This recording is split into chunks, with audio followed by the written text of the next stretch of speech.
j'ai un traitement et une charge virale indétectable, normalement je suis ce qu'on peut dire séro-inoffensif. Et donc le VIH, aujourd'hui, il peut disparaître si on arrive demain à dépister en France ces 30 000 personnes, et dans le monde, quasiment la moitié des personnes dans le monde ne connaissent pas leur virus. Et c'est bien pour ça qu'on a aujourd'hui cet espoir fou. Mais pour que cet espoir fou avance, il faut évidemment qu'on reparle d'un sujet. Quand on est élu, je suis aussi élu local, je suis conseiller régional et maire adjoint, il y a plein de sujets. Et c'est des sujets dont on parle, il faut les traiter, il y en a tellement on oublie ce qu'on ne voit pas. Et le VIH, on oublie, alors qu'il va y avoir demain des élections présidentielles et des élections législatives. Et c'est là où je pense chacun, et monsieur le maire, vous pourrez aussi jouer un rôle. Il faut dire à nos candidats, à tous les candidats, quelle que soit leur étiquette politique, que dans les programmes, il faut non seulement évoquer le VIH pour la France, mais aussi pour le monde. Parce qu'on a pour la première fois dire qu'on va inverser la courbe du chômage. On peut le dire, mais c'est pas sûr. Dire que je serai le président ou la présidente de la fin du sida, aujourd'hui c'est possible. Mais pour ça, il faut s'en donner les moyens. La France ne s'en est pas donné les moyens au niveau international, puisque malheureusement cette année, même si on a un très grand contributeur, on n'a pas augmenté notre contribution au Fonds mondial, et puis la parole politique manque. Et c'est là tout l'intérêt justement du label Ville engagée contre le sida.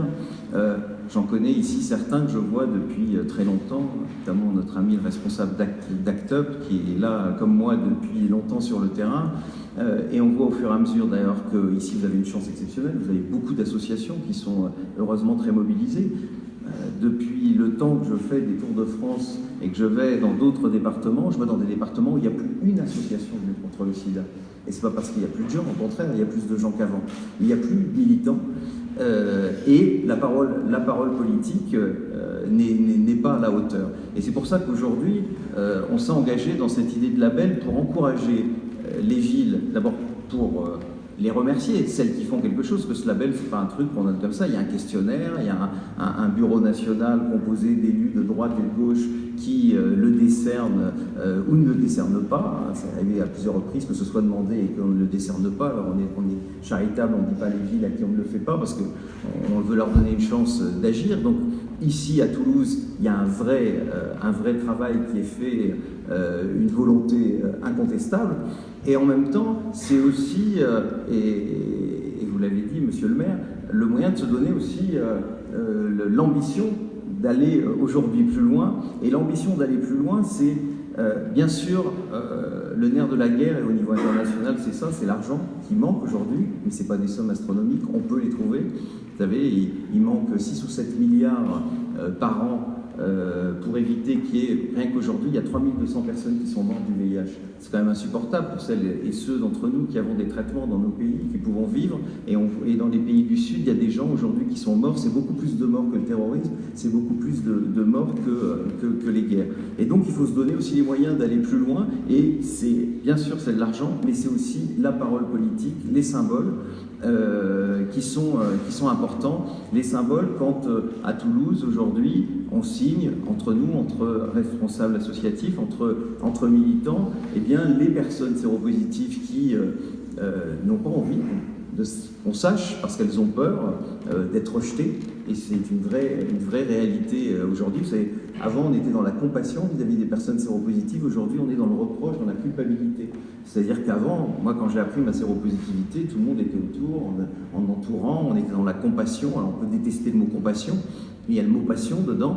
Aujourd'hui, quand quelqu'un apprend sa séropositivité, souvent il est rejeté. On lui dit « mais comment t'as fait ?» Et on est dans la culpabilisation. D'ailleurs, il y a un certain nombre de pays qui pénalisent la séropositivité.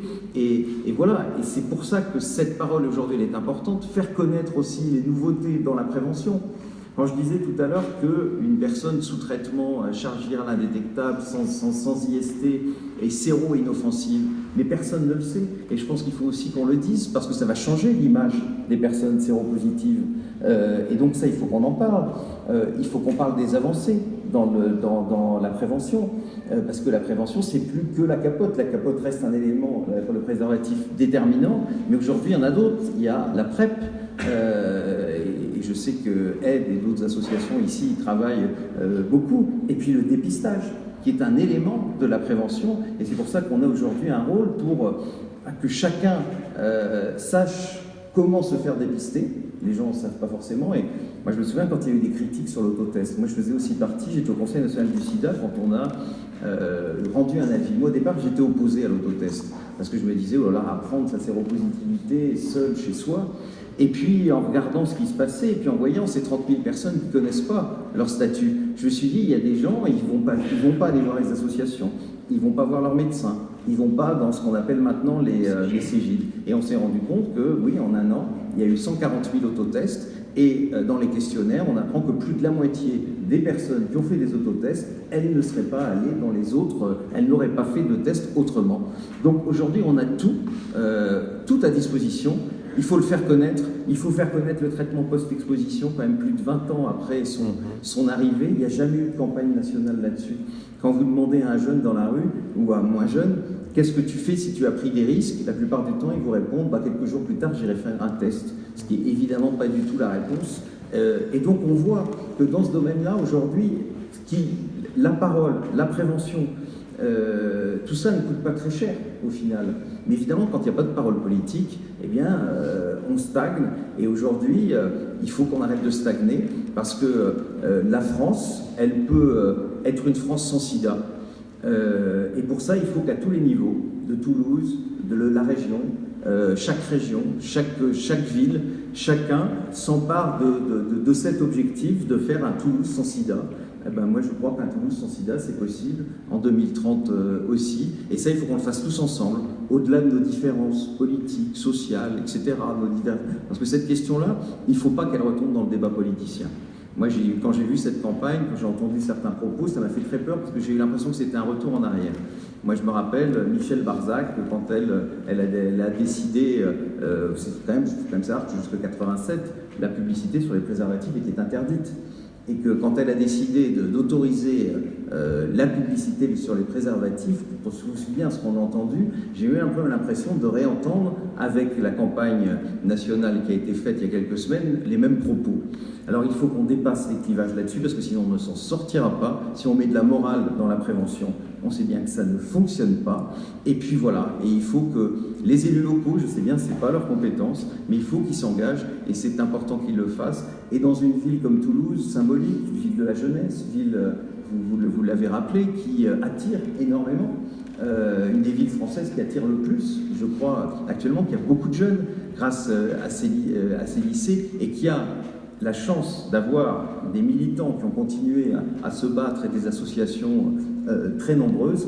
Eh bien, je suis moi très heureux en tout cas que ce label vous soit accordé, et je sais que ça va être encore un moyen d'aller plus loin et de travailler au-delà de nos divergences, de nos différences les uns et les autres, pour arriver à ce monde sans sida. Et en 2030, on pourra tous ensemble être heureux de voir que des générations vont naître sans sida, et que des militants comme nous, on ira leur expliquer quelle a été l'histoire de ce virus qui n'existera peut-être plus dans ce monde si la volonté politique est là.